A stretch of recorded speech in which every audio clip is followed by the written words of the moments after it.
আসুন আসুন দাদা বাবু, দিদিমণি ওপরে আছেন, আসুন আপনি, চলুন। নমস্কার। নমস্কার।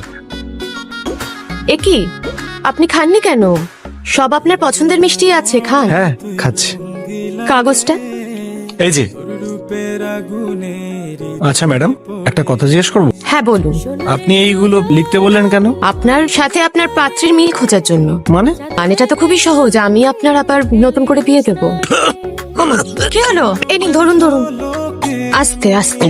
আমার ডিভোর্স হয়নি তো, ডিভোর্সের আগে বিয়ে হলে। আরে বাবা, ডিভোর্সের পরেই করবেন। তাছাড়া আপনি লীলাকে ডিভোর্স দেবেন আর আমি কি শরৎকে দেবো না নাকি?